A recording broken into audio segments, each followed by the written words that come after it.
Company की manager, जिसे मामूली सफाई कर्मचारी समझकर बदनाम कर रही थी, वो उसी कंपनी का असली मालिक था, जो अमेरिका से अपनी पढ़ाई पूरी करके 2 दिन पहले ही भारत आया था। तो कबीर, पढ़ाई पूरी हो गई? जी पापा।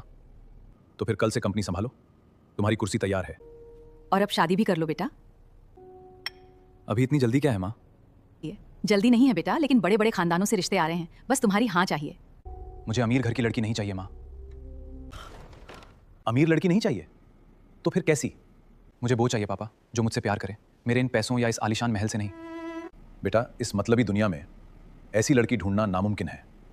तो मैं ढूंढूंगा पापा, पर एक शर्त पर। कैसी शर्त? मैं कल कंपनी जाऊंगा, लेकिन मालिक बनकर नहीं, एक साधारण चपरासी बनकर जाऊंगा। ये क्या पागलपन है कबीर? अगर किसी ने अपमान कर दिया तो? जो इंसान अंदर से मजबूत हो मां, उसे अपमान का डर नहीं होता। मैं देखना चाहता हूं कि लोग बिना मल्होत्रा सरनेम के मुझसे कैसा बर्ताव करते हैं, जैसा मेरे बेटे को अच्छा लगे। मल्होत्रा इंडस्ट्रीज की ऊंची कांच की इमारत ऊपर से जितनी भव्य थी, अंदर उतनी ही गंदी राजनीति चल रही थी, और इसकी केंद्र थी सान्या कपूर, कंपनी की ऑपरेशंस मैनेजर। बेहद खूबसूरत, लेकिन उतनी ही घमंडी। वह छोटे कर्मचारियों को इंसान ही नहीं समझती थी। इस वक्त केबिन में उसके साथ फाइनेंस हेड विक्रम अरोड़ा बैठा था।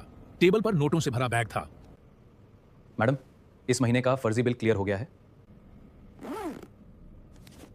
कितना है? पूरे 2 करोड़। परफेक्ट। जब तक वो बुढ़ा चेयरमैन घर पर है और उसका बेटा विदेश में ऐश कर रहा है, तब तक यहाँ का असली बॉस मैं ही हूँ। अरे Sanya, Sanya, I heard the owner's son Kabir is back. He will take charge soon. मतलब मालिक का बेटा कबीर वापस आ गया है, जल्द ही चार्ज लेगा। आने दो उसे।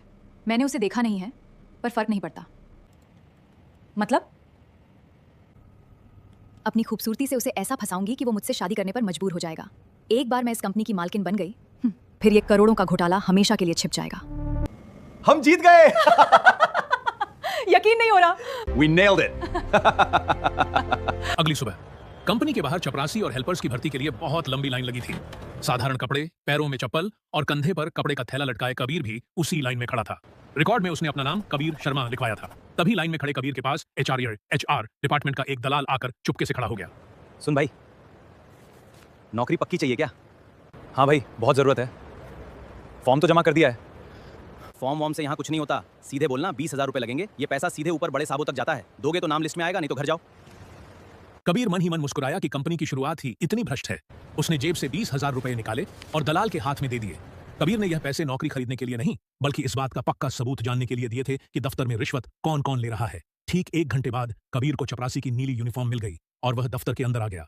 तभी गलियारे में सैंडलों की खट खट गूंजी। Operations manager